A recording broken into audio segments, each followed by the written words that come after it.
I, 45, F, sat at the head of the long, polished table, a fixed smile on my face. The restaurant was expensive, the kind with cloth napkins and waiters who refilled your water glass after a single sip. It was my husband Richard's 50th birthday party. Everything was perfect, which is to say, everything was a perfectly constructed lie. Our son, Leo, sat to Richard's right, looking bored and entitled. He was 25 but carried himself with the unearned confidence of a king in waiting. My husband, Richard, raised his glass. The crystal chimed softly as he tapped it with a fork. The small collection of family and close business associates quieted down. "Thank you all for coming," Richard began, his voice booming with the self-importance he had cultivated over 3 decades. 50 years. It's quite a milestone." He smiled, a practiced, charming smile that no longer reached his eyes, at least not when he looked at me. "I've spent my life building something, a legacy, a company that will stand the test of time." He paused for dramatic effect, his gaze sweeping over the faces at the table before landing squarely on our son. "And a legacy needs an heir." My breath caught in my throat. I knew what was coming. We had discussed this, or rather, he had informed me of his intentions in a brief, dismissive conversation last week. I had thought, naively, that he would show more tact in a public setting. I was wrong. "Leo," Richard said, his voice thick with false sentiment, "you are my son, my pride. Everything I have built for you." He turned his gaze to the rest of the table, a magnanimous king bestowing his favor. "So I want to make it clear to everyone here tonight, on this important occasion. I'll be leaving it all to my son. The company, the estate, everything." A polite ripple of applause went through the room. Leo puffed out his chest, a smug grin spreading across his face. He nodded at his father, a prince accepting his crown. I felt 100 pairs of eyes on me, watching for my reaction. I kept the smile plastered on my face. I even raised my glass in a toast. Inside, a glacier was forming around my heart. 26 years of my life, of my work, of my sacrifice, erased in a single sentence. Dinner. I would hold my head high. I would not give them the satisfaction of seeing me break. The conversation around the table resumed, a low buzz of congratulations for Leo and praise for Richard's generosity. I took a slow sip of my wine, the expensive liquid tasting like ash in my mouth. My mind was already racing, trying to figure out what this meant for my future, for the security I thought I had built. The smile on my face felt like a mask made of concrete, heavy and cracking at the edges. I had to keep it in place, just for a little longer. Suddenly, a subtle shift occurred in the room's atmosphere. A waiter had appeared at the entrance to our private dining area, speaking in a hushed tone to a woman who stood just behind him. She was tall, elegant, and wore a red dress that was both beautiful and entirely inappropriate for a family birthday dinner. It was a dress designed to be noticed, and it was working. The waiter looked flustered. He glanced over at our table, his eyes finding Richard. The woman in red simply smiled, a confident, knowing smile, and stepped past the waiter into the room. She walked towards our table as if she owned the place. The chatter died down, one by one, as heads turned to watch her approach. She moved with a liquid grace, her eyes locked on Richard. My husband's face had gone completely pale. The jovial, celebratory mask had fallen away, replaced by a look of pure, unadulterated panic. Leo looked confused, glancing from the woman to his father and then to me. I felt a strange sense of calm descend over me. The glacier around my heart began to crack, not with warmth, but with a cold, sharp clarity. The woman stopped at the head of the table, right next to Richard. She placed a small, exquisitely wrapped gift box beside his plate. It was a gesture of startling intimacy in a room full of people pretending not to stare. "Richard, darling," she said, her voice smooth and confident. It cut through the silence like a diamond blade. "I hope I'm not interrupting. I just couldn't miss your big night." The word darling hung in the air, electric and damning. No one breathed. Richard looked like a man who had just seen a ghost wearing a very expensive red dress. He opened his mouth to speak, but no words came out.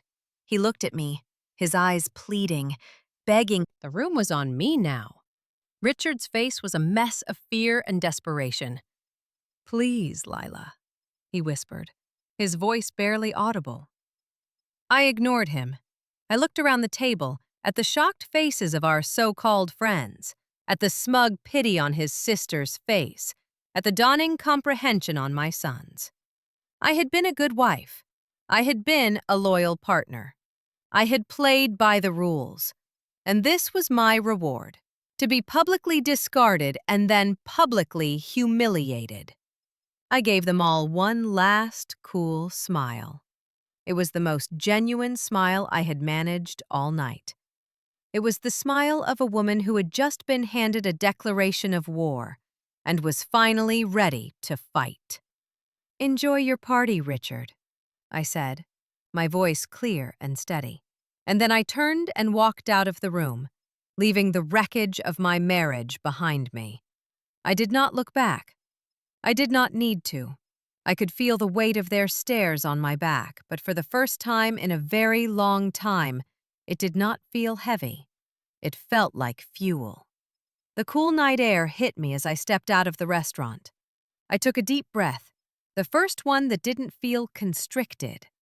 I wasn't sad. The sadness had been a dull ache for years, a chronic condition I had learned to live with. What I felt now was different. It was a sharp, clean anger. It was the kind of anger that clarifies things, that burns away the fog of denial and compromise. I walked to my car, my heels clicking a steady rhythm on the pavement. I got in, started the engine, and drove away without a destination in mind. The city lights blurred past my window. My phone started buzzing in my purse. Richard. I ignored it. It buzzed again, and again. I finally reached into my bag, pulled it out, and turned it off. The silence in the car was a relief. He had made his choice. He had announced it to the world. He had chosen his son over me and his mistress over our marriage. He thought he held all the cards. He thought the company, the money, the legacy, it was all his to give away. He had forgotten one crucial thing. He had forgotten who had helped him build it. He had forgotten who knew where all the bodies were buried. Because I was the one to stop accepting the slow, painful erosion of my life and start taking it back. By the time I finally pulled into our driveway, the sky was beginning to lighten with the first hints of dawn. The house was dark. He wasn't home yet. Good. I walked into the house that was half mine, a house filled with memories that now felt like they belonged to someone else.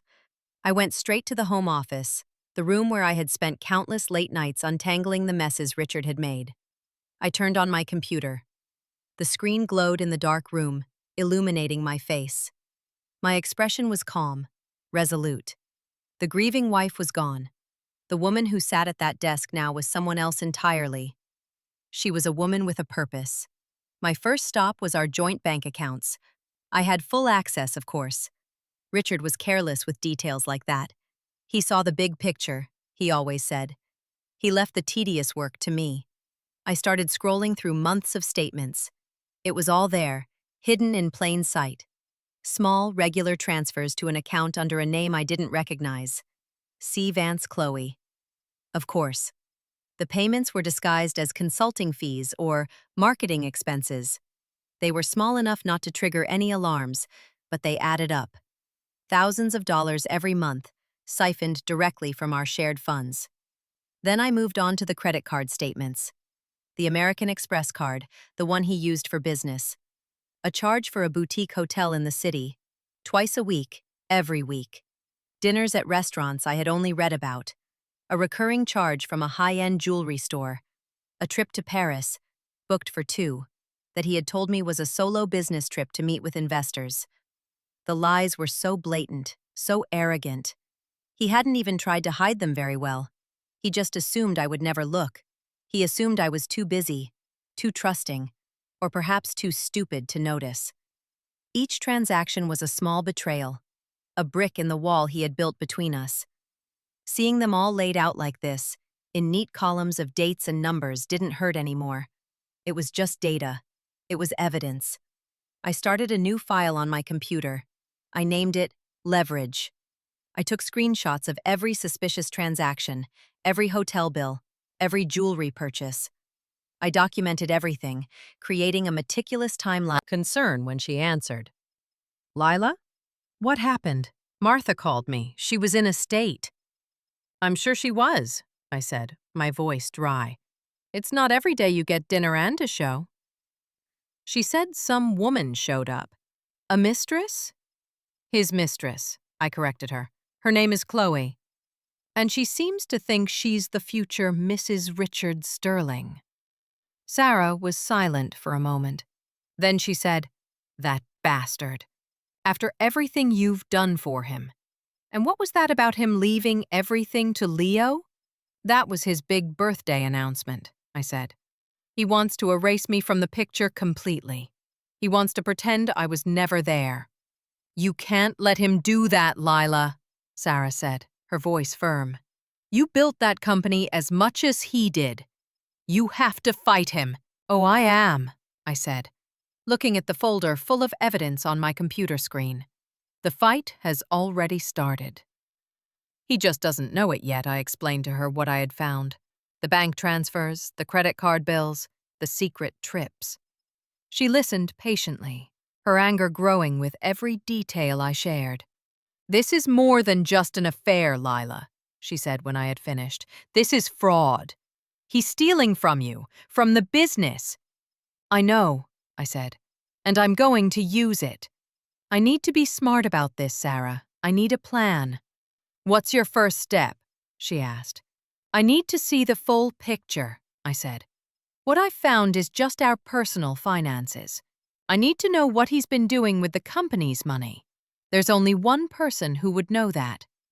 Who? Mr. Henderson, I said. Our accountant. Frank Henderson had been the company's accountant for over 20 years. He was an old-school professional, quiet, meticulous, and fiercely loyal. The question was, who was he loyal to? Richard, the charismatic CEO, or the company itself? I had always had a good relationship with Frank. He appreciated my attention to detail, my understanding of the numbers. Richard, on the other hand, treated him like a glorified bookkeeper. I was betting that Frank's loyalty was to the business, not to the man who was currently running it into the ground for his own selfish reasons. Was the final piece I needed. I wasn't just a wronged wife anymore. I was a woman on a mission. I spent the rest of the weekend in a blur of activity. I packed a small bag with essentials. I wasn't going to be in that house when Richard finally decided to slither home. I booked a room at a discreet hotel in the city. Then, I went back to the computer. I dug deeper. I accessed old files, company records, partnership agreements. I found the original incorporation documents from 26 years ago. My name was right there, next to his. Co-founder, 50% owner.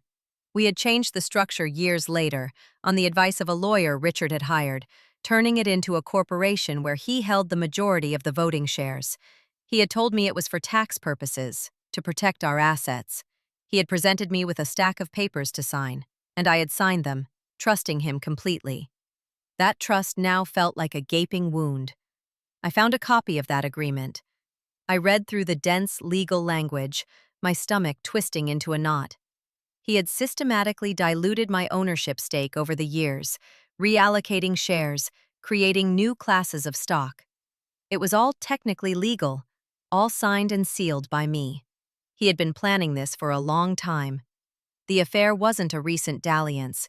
It was part of a long-term strategy to phase me out of my own life. The public announcement at his birthday party was just the final, cruel flourish. But as I read, a small detail caught my eye. A clause in the post-nuptial agreement we had signed about 10 years ago. He had claimed he was worried about potential lawsuits and wanted to protect our family assets. The agreement stipulated a clear division of property in the event of a divorce. He would get the company, and I would get a generous but fixed settlement. It was designed to keep me from touching the business. But there was a subclause, a standard piece of boilerplate legal text. It stated that the agreement would be rendered null and void if it could be proven that either party had deliberately concealed significant assets at the time of signing. A slow smile spread across my face. He had been so clever, so meticulous in his long-term betrayal, but he had made a mistake. He had underestimated me. He had assumed I would never look this closely, that I would a brief meeting with Frank sometime this week. "Of course, Mrs. Sterling," she said. "Is this regarding the quarterly reports?" "No, something a bit more personal," I said. "Richard and I are starting to think about our long-term financial planning, retirement, estate planning, that sort of thing. I just had a few questions I wanted to run by him." "I see. He has an opening on Wednesday afternoon at 2. Would that work for you?" "That's perfect," I said. "Thank you, Doris." I hung up the phone, my heart pounding. The first step was taken. Now I just had to prepare. I spent the next 2 days gathering every piece of paper, every statement, every document I could find. I organized it all into a neat, professional-looking binder. I wasn't going to walk into that meeting as a hysterical wife. I was going to walk in as a concerned business partner with a series of very pointed questions. When Wednesday arrived, I dressed carefully in a conservative business suit. I wanted to look serious, competent, and in control. I drove to the accounting firm, my binder sitting on the passenger seat next to me like a briefcase full of explosives. I felt a tremor of nerves, but I pushed it down. This was too important to let fear get in the way. Frank's office was on the top floor of a downtown skyscraper. It was quiet and tastefully decorated, a world away from the chaos of my personal life. Doris greeted me with a warm smile and led me into Frank's office. He stood up from behind his large mahogany desk to greet me, a small, balding man with kind eyes behind thick glasses. "Lila," he said, shaking my hand. "It's good to see you. Please, have a seat." I sat in one of the leather chairs opposite his desk. He sat back down, folding his hands on top of a neat stack of files. "Doris said you wanted to discuss some personal financial planning," he said. "Is everything all right?" His question was polite, but his eyes were sharp. He had heard the rumors, I was sure of it. The world of high-level business in our city was a small, gossipy one. "That's one way of putting it," I said, deciding that beating around the bush would be a waste of time. I opened my binder on my lap. "Frank, I'm going to be that," he said quietly. "He also brought his mistress to the party," I added, my voice flat and devoid of emotion. "So, as you can imagine, I am now in the process of reevaluating my financial future." Frank leaned back in his chair, his gaze steady. "Lila, you know that my duty is to the company, and to my client, which is Richard as the CEO. I understand that," I said, "and I'm not asking you to violate any professional ethics. I am a co-founder of this company. I am a shareholder, and I am Richard's wife. I have a right to be concerned about the financial health of the business and the integrity of its leadership." I pushed the binder across the desk towards him. "This is what I found just by looking at our personal accounts. Thousands of dollars in company funds being funneled to his mistress, disguised as business expenses." Frank opened the binder. He put on his reading glasses and began to flip through the pages. I had organized everything clearly, with bank statements, credit card receipts, and highlighted transactions. He was silent for a long time, his brow furrowed in concentration. The only sound in the room was the soft rustle of paper. When he finally looked up, his expression was grave. "This is highly irregular." "I call it theft, Frank," I said. "He is embezzling company funds to finance his affair." Frank took off his glasses and rubbed his eyes. He looked tired. "Lila, what do you want me to do?" "I need to know how deep this goes," I said, leaning forward. "This is just what I can see on the surface. What's happening inside the company's finances? Are there other accounts? Other payments? Is he draining the business dry?" He was silent for a long moment, staring at the documents on his desk. I could see the conflict in his eyes. His loyalty to Richard, his professional duty, and his own sense of right and wrong were all at war. "I have noticed some anomalies in recent years," he finally admitted, his voice low. "Large capital expenditures that didn't seem to have a clear business purpose. The creation of a subsidiary holding company based in Delaware. Richard told me it was for tax efficiency and future acquisitions." My blood ran cold. A shell corporation. It was worse than I thought. A monument to himself. Frank and I saw it as a living entity, a responsibility. He looked at me, his eyes searching my face. He saw the determination there, the steel that had replaced the grief. He made a decision. "There are certain documents that as a shareholder you are legally entitled to review," he said carefully. "The company's annual financial statements, the minutes of board meetings.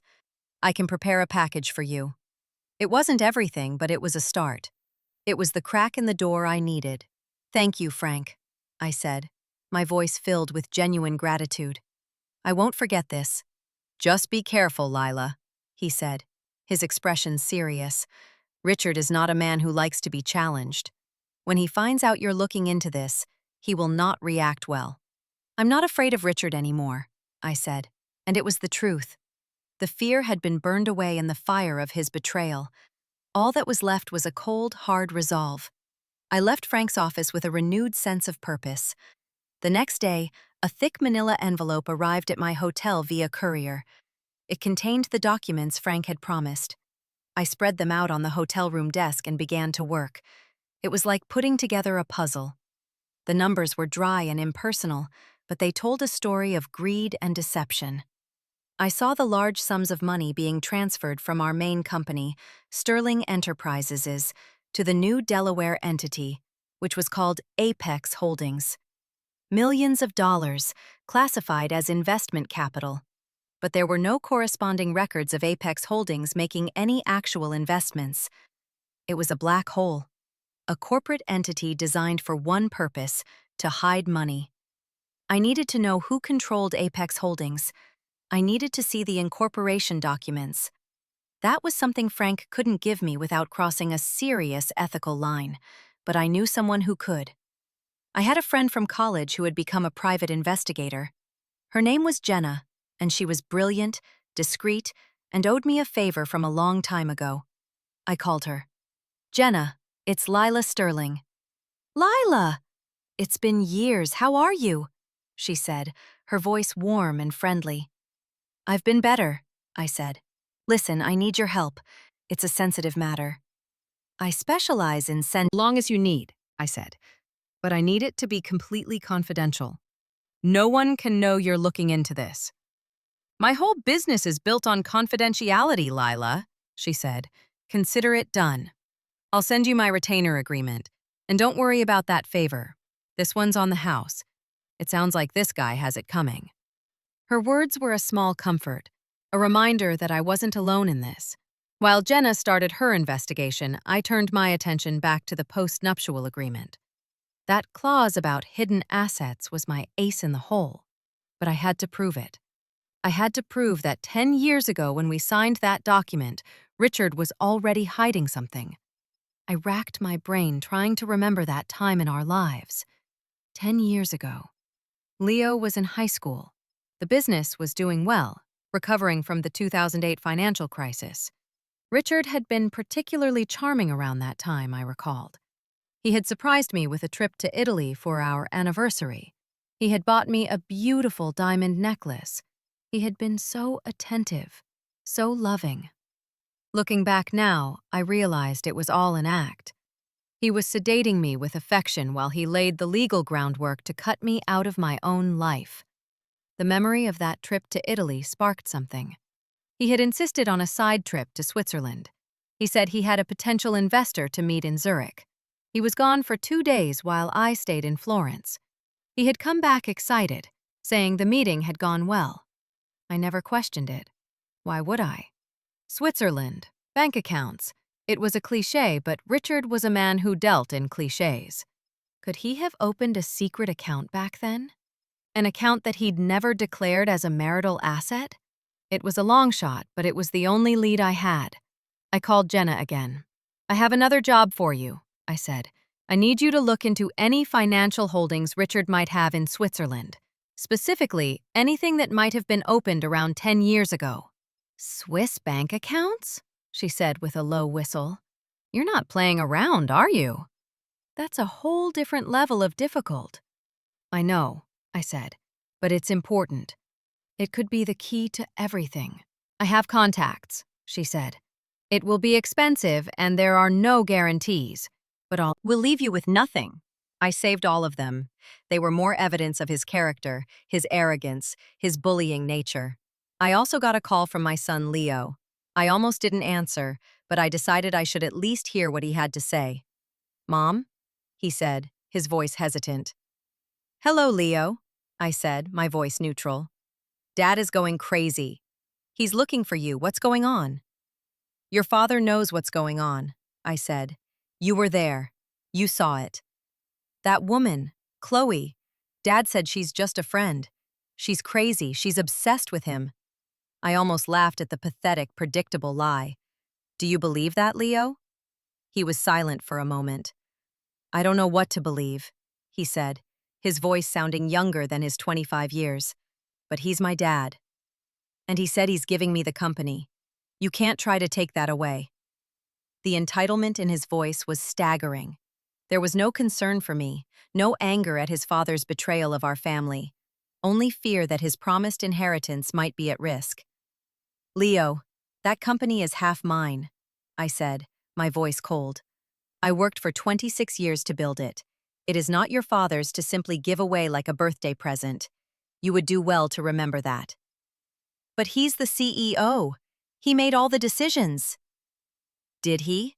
I asked. "Or did I clean up his messes? Did I secure the loans when the banks turned him down? Did I negotiate the contracts he was too arrogant to close? You have no idea what I've done for you, for this family, for that company." "You're just angry," he said, his voice turning petulant. "You're trying to ruin things for everyone." "No, Leo," I said, my patience finally snapping. "Your father already ruined things. I'm just settling the accounts." I hung up the phone before he could reply. The conversation had been painful, but it was necessary. It confirmed what I already suspected. My son had chosen his side. He had chosen the promise of unearned wealth over loyalty to his own mother. He was his father's son through and through. A week later, Jenna called. She had news. "I have something on Apex Holdings," she said, her voice crisp and professional. The incorporation documents were found 2 major purchases, she said. A luxury condominium in the city, purchased 2 years ago, and a beachfront property in the Hamptons, purchased last year. "Let me guess who's living in the condo," I said. "The title is in the name of the corporation," Jenna said, "but the resident is listed as a Miss Chloe Vance." Of course. He hadn't just been paying her an allowance. He had bought her a multi-million-dollar apartment with our money. "This is good, Jenna," I said. "This is very good." "What about the Swiss account?" "That's been tougher," she admitted, "but I got a hit." A numbered account was opened at a bank in Zurich 10.5 years ago. The initial deposit was significant. Over $2 million. My heart started beating faster. "Can you prove it's his?" "I can't get you the account statements without a court order from a Swiss judge, which is nearly impossible," she said. "But I was able to get something else. A copy of the travel manifest for a private jet that flew from New York to Zurich on the exact date the account was opened. There were only 2 passengers on that flight. Richard Sterling and his lawyer at the time, a man named Martin Webb. Martin Webb. The same lawyer who had drafted the post-nuptial agreement. The same lawyer who had advised Richard on restructuring the company to dilute my shares. It all clicked into place. The trip to Switzerland wasn't for a potential investor. It was to hide $2 million of marital assets, right before he had me sign a legal document that would be voided by that very act of concealment.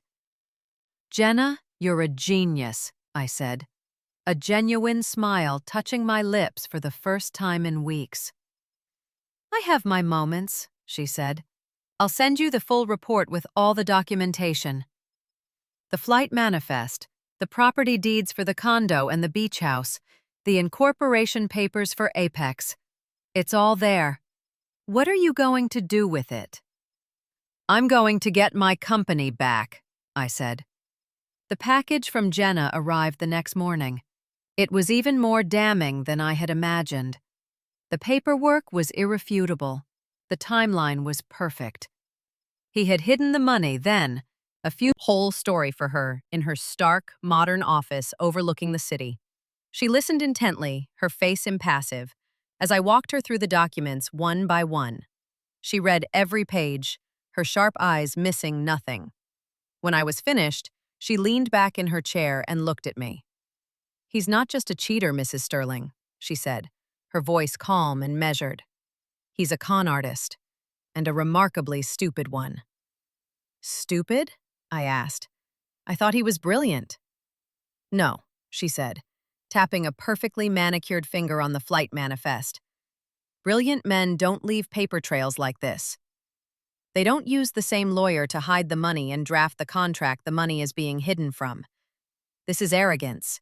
He never believed you would have the courage or the intelligence to look for any of it.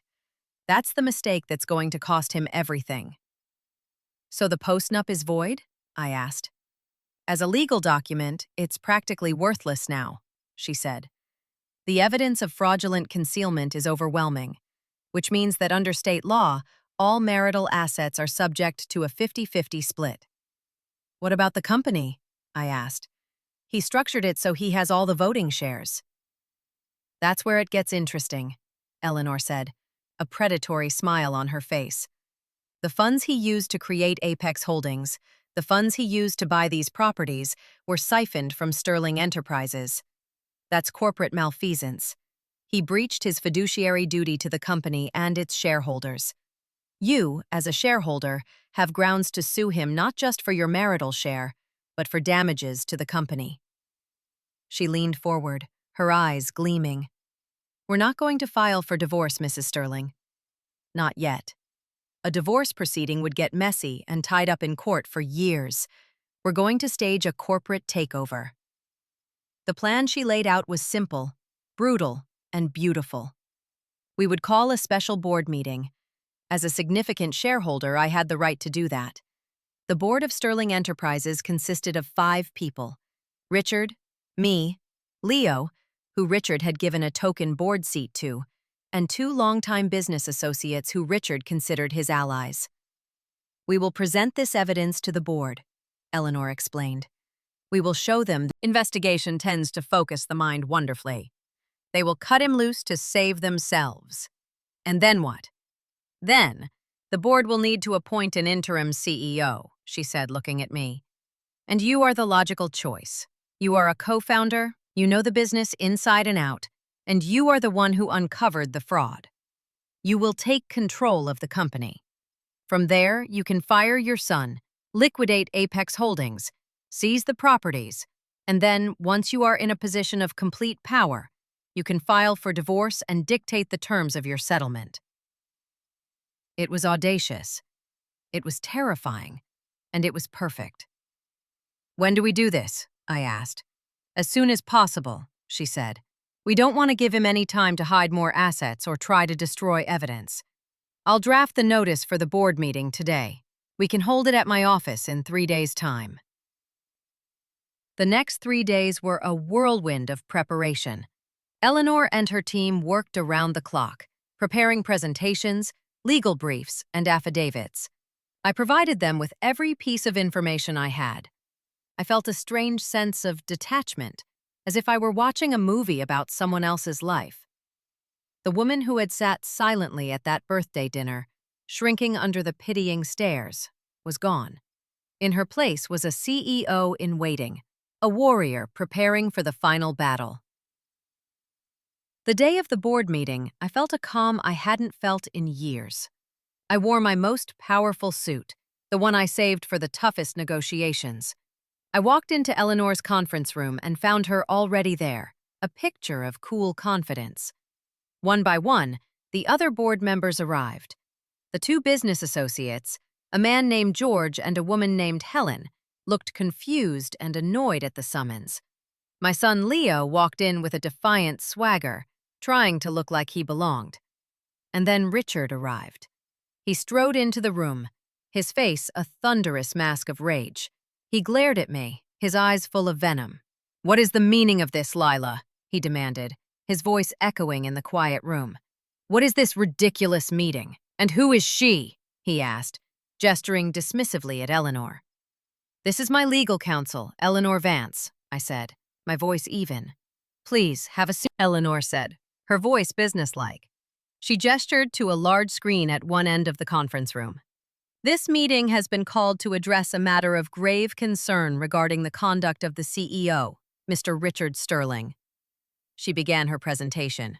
She was methodical, clinical, and utterly devastating.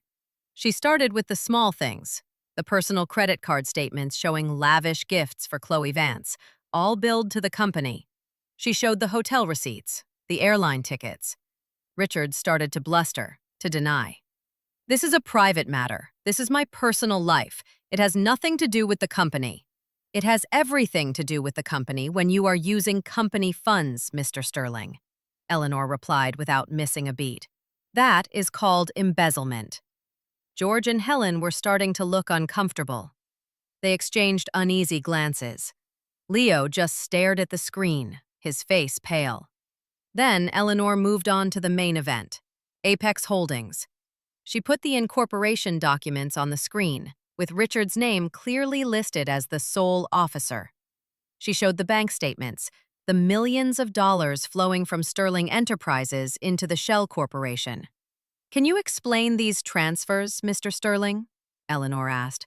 "What legitimate business purpose did they serve?" Richard was speechless. He opened and closed his mouth like a fish, but no sound came out. He looked cornered, his arrogance finally cracking. "And what did Apex Holdings do with this capital?" Eleanor continued, clicking to the next slide. A picture of the luxury condominium building appeared on the screen. "It purchased this property." Click. The deed appeared, showing Apex Holdings as the owner. "A property currently occupied by your mistress." A gasp went through the room. George and Helen were now looking at Richard with open disbelief and dawning horror.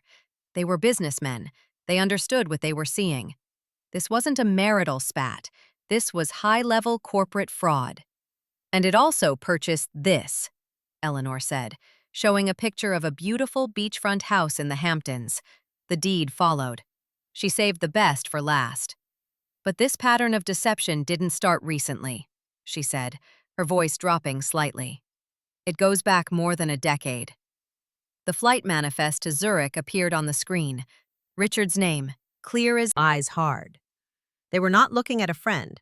They were looking at a liability. "I move for a vote of no confidence in the CEO, Richard Sterling, and for his immediate removal from his position and from the board of directors, pending a full forensic audit and potential criminal investigation," Eleanor said formally. "Seconded," I said, my voice ringing with clarity. Eleanor looked at George. "All in favor?" George hesitated for only a second. He looked at Richard's desperate face, then at the mountain of evidence on the screen. He made the only choice he could. "Aye," he said, his voice grim. Eleanor looked at Helen. "Aye," Helen said, her voice firm. Then Eleanor looked at me. "Aye," I said. Finally, all eyes turned to Leo. He was staring at his father, his expression a mixture of confusion, betrayal, and fear. His entire world, his promised kingdom, was crumbling before his eyes. "Leo," Richard whispered, his voice hoarse. "Son?" Leo looked from his father to me, then back to his father. He saw a weak, pathetic man, a liar and a thief. He saw his inheritance turning to dust. He made his choice. "Aye," Leo mumbled, not meeting his father's eyes. It was unanimous. Richard was out. He just stared into space, a broken man. The king had been dethroned. "The next order of business," Eleanor said, her voice cutting through the stunned silence, "is to appoint an interim CEO to guide the company through this transition. I nominate Lila Sterling." George seconded the motion immediately. The vote was a formality. I was in. I looked across the table at the man who had been my husband for 26 years. He looked small, defeated. The power, the arrogance, it had all been stripped away, leaving nothing but a hollow shell.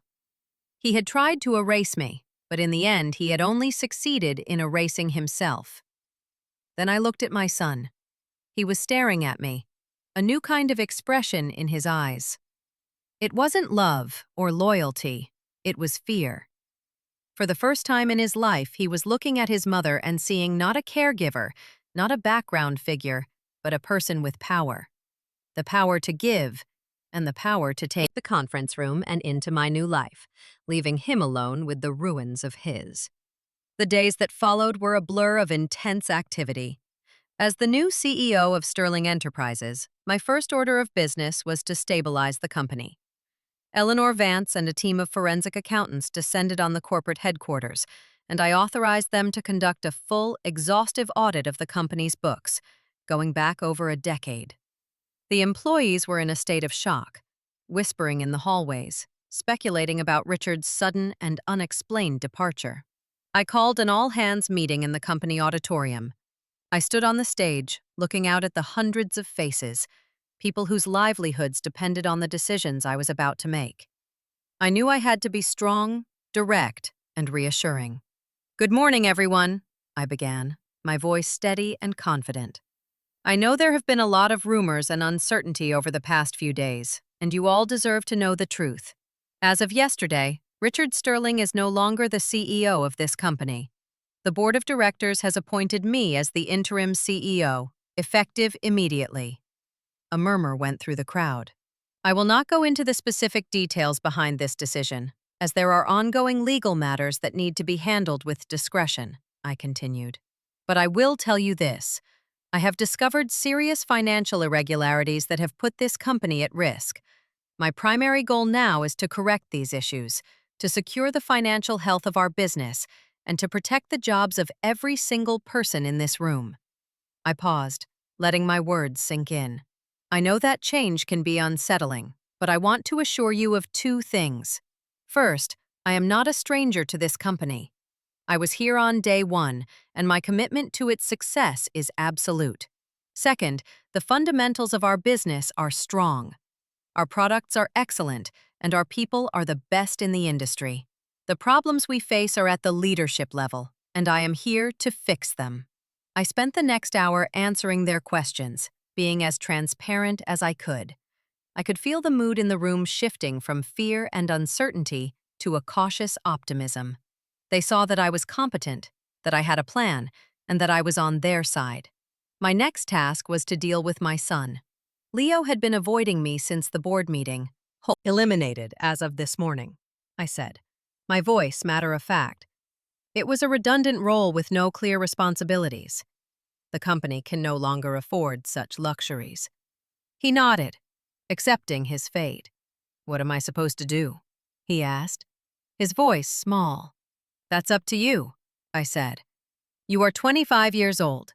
You have a college degree that this company paid for. It's time for you to stand on your own 2 feet.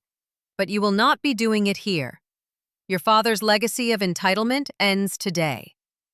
He looked at me, his eyes pleading. "Can't I just have a real job?" "I can start at the bottom. I'll work hard." I considered it for a moment, but I knew it would be a mistake. His presence would be a constant reminder of Richard, a source of distraction and potential division. And more importantly, he had made his choice. He had sided with his father when he thought the power and money were on that side. He had voted against him only when he realized his inheritance was at risk.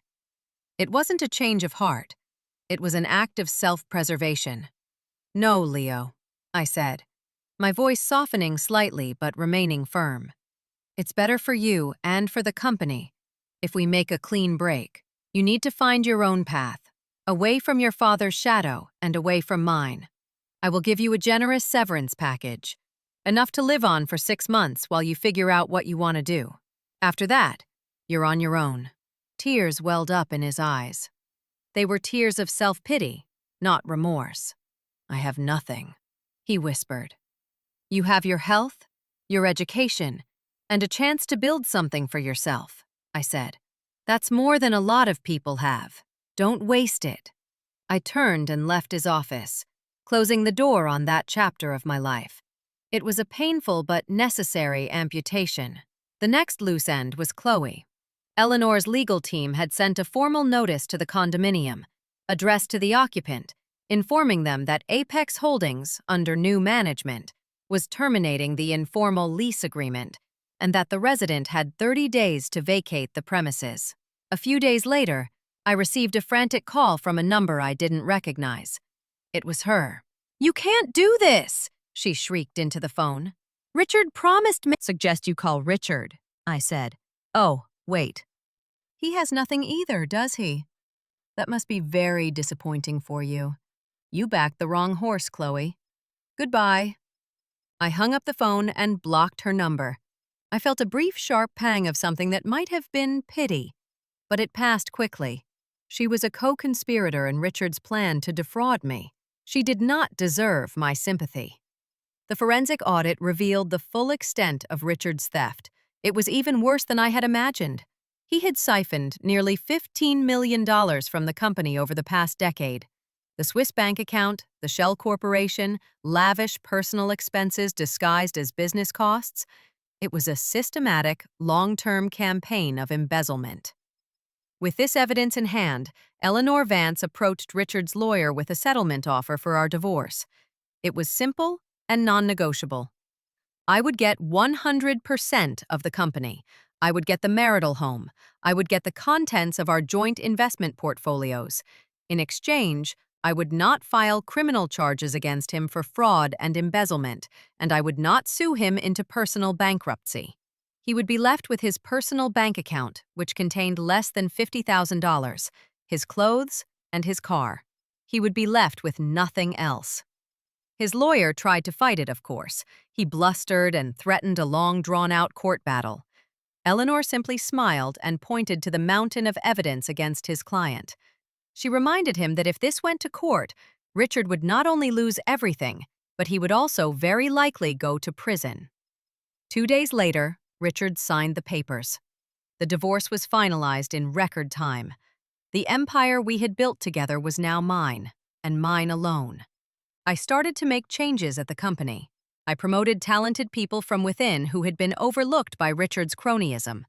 I invested in new technology and product development, areas he had neglected while he was busy draining the company's resources. I established a new culture of transparency and accountability. Morale soared. The business began to thrive in a way it hadn't in years. A few weeks after the divorce was final, I got a call from Richard's sister, Martha. "Lila, dear," she said, her voice dripping with false concern. "I was so sorry to hear about you and Richard." "Child, he is also a criminal who stole millions of dollars from me and from the company that you have indirectly benefited from for years," I retorted. "You stood by and watched him humiliate me at that party. You said nothing. You have no right to lecture me on forgiveness, Martha. We have nothing more to say to each other." I hung up the phone. The enablers were just as guilty as the perpetrators. I was cutting all of them out of my life. My life settled into a new rhythm. I worked hard, but I found a joy in it that had been missing for years. I was no longer just supporting Richard's ego. I was building something that was truly mine. I reconnected with old friends. I started traveling, not for business, but for pleasure. I felt lighter, freer than I had in decades. One afternoon, about a year after the divorce, I was leaving the office when I saw him. Richard was standing across the street, just looking at the building.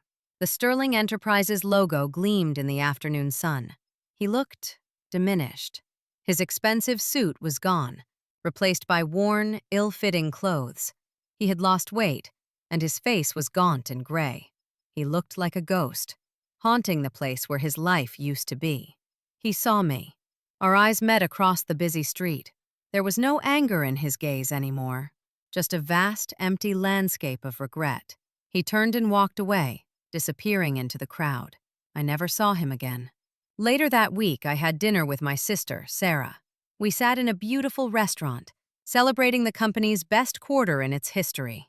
"Are you happy, Lila?" she asked me. I thought about it for a moment. I thought about the pain, the betrayal, the fight. I thought about the life I had lost and the new one I had built from the ashes. "I am," I said, and I was surprised by how true it was. "I'm not just happy. I'm proud. I'm proud of the woman I became when I was forced to fight for my life." "You should be," she said, raising her glass. "You took back what was yours. And then some." We clinked our glasses together. The sound was clear and bright, like a bell ringing in a new era. My final act of transformation was to change the name of the company. It was no longer Sterling Enterprises. That name was tied to a past I wanted to leave behind, was promising me that I didn't see what was really happening. "I know," I said. "I've been working," he said, a little pride in his voice. "A sales job at a car dealership. It's not much, but it's a start. I'm paying my own rent." "That's good to hear, Leo," I said, and I meant it. Maybe there was hope for him after all. "I was wondering," he said, his eyes full of a hope that was almost painful to see, "if there might be a position for me here." "Anything. I'll sweep the floors. I just want a chance to prove that I'm not my father." I looked at my son, really looked at him. I saw the ghost of the little boy I had raised, and the shadow of the man he might become. I felt a flicker of maternal instinct, a desire to help him, to give him the second chance he was asking for. But the lessons I had learned had been hard-won. I had learned that trust, once broken so completely, can never be fully restored. I had learned that my first duty was to protect what I had built, to protect myself. "I'm glad you're doing well, Leo," I said, my voice gentle but firm. "And I am proud of you for standing on your own feet. But there is no place for you at this company. Your presence here would not be good for you, or for me. You need to continue to build your own life, separate from all of this. It's the only way you will ever truly know your own worth." The hope in his eyes died, replaced by a quiet understanding. He nodded slowly. "I get it," he said. He stood up to leave. "Leo," I said, stopping him at the door. He turned. I do wish you the best," I said. "And if you ever truly need help, as a son, not as an employee, you can call me." He gave me a small, sad smile. "Thanks, Mom." And then he was gone. I stood at the window of my office, looking down at the city below. The lights were beginning to come on, a galaxy of possibilities. Richard had tried to leave me with nothing. He and his son and his mistress had all underestimated me. They saw me as a part of the scenery of their lives, a